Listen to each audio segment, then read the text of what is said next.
में गलती हुई हाँ ठीक, थोड़ा बहुत ज्यादा वो खातिर हम कमेटी से क्षमा मांगो। बुरा न मानो, होली है। और साच कहीं तो होली में भौजी है, तब क्या? साच कहीं तो भौजी है होली में। हाँ जी। हम गाना गौले रहनी, हमारे गुरुजी मर गईले। अहो गुरुजी के रहते भर में हाँ जी। दूसरा के गीत ना गौनी, जौन गौनी अपने गौनी। तब क्या? अदिति गई हन, फलाना गई हन, कौन गीत? कौन कौन गीत? एक ऐसी लड़की थी, लेकिन उसी धुन पर आपका भाई गाया। कौन गीत? अरे जे करे से लव कइलू,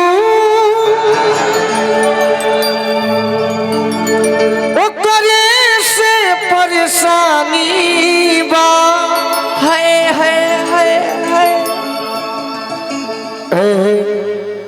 सनमई करम तारा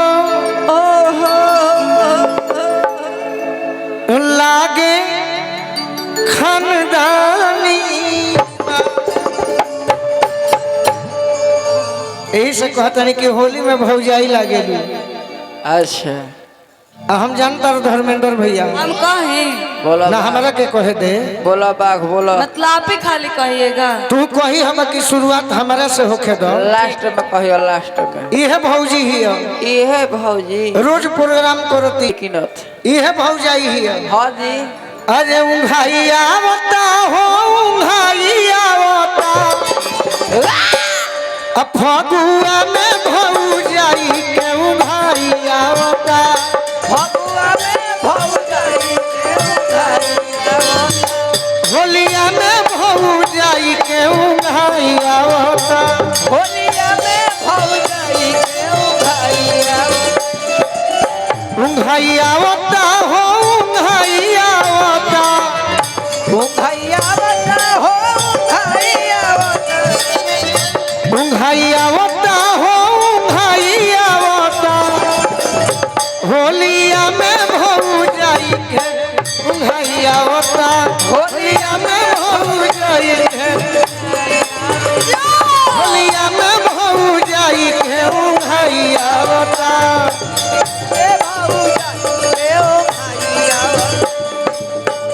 सुनिए कर कहानी, यूट्यूब वाले भाई कर कहानी लिख लो। हाँ ठीक है, लिख लीजिएगा आप लोग। हम तो डायरी में लिखले बने हो धूमस। अच्छा और धुमावा एगो बानू टाटा में, हाँ ले बेटा प्यार ना तो किया किया वो बेचारा ओकरा भी मोबाइल नहीं मिलल, हथवे से मोबाइल पढ़ लेला। 4 बजे भोर में अरे पुरुआ जब ठेके, अच्छा सुत जाल ढाबा में भाई जी के लेके, भाई जी के लेके हो, भाई जी के लेके, सुत जाल ढाबा में भाई जी के लेके। बोली हो हमार डांस देखले बड़ू कि ना?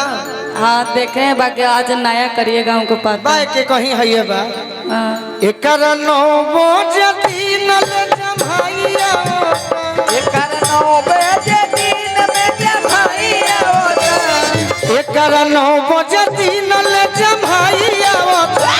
फगुआ में भौजाई के उंघाइया होता। फगुआ में भौजाई के, फगुआ में भौजाई के उंघाइया आवता।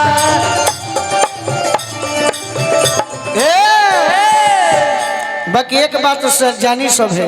हाँ अरे बाघ जी हई, पप्पू भैया हमारे कहने बड़े हो, वो बोले सूतल बारे, शत्रुधन जी हई।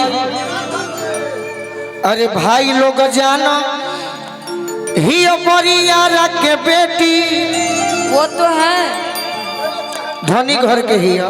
वो नहीं धनी नहीं, किसान घर के हैं। अरे किसाने तो धनी खोले। हाँ शिकारी जी हई परियारा के बेटी। अब बोले ले गोलू तो ले ले चहेती, चहेती, एक दिन हम डांट दिहनी के रे तो हमारे के जवाब दे दी हल वही दिन जननी की अदिति राज का हुई फॉर्च्यूनर से ले कर भाई आवता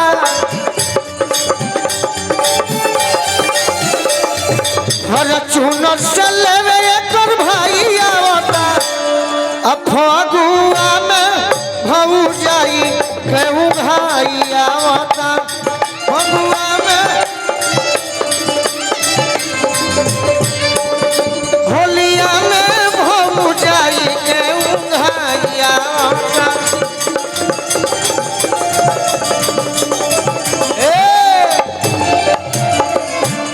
तो सासू जी जगावेली 8 बजे दिन में अच्छा अब बोलेली घोट के बेड पर से नींद में यह छोटका में केहू का बोले सोया के कमाई आवता केहू का बोले सोया के कमाई आवता होलिया में भऊ जाई भाई होलिया में भऊ जाई केहू भाई आवता होलिया में भऊ जाई केहू भाई आवता होलिया में भऊ जाई केहू भाई आवता ए बस जवाब तब होली शुरू हो गई गोलू राजा के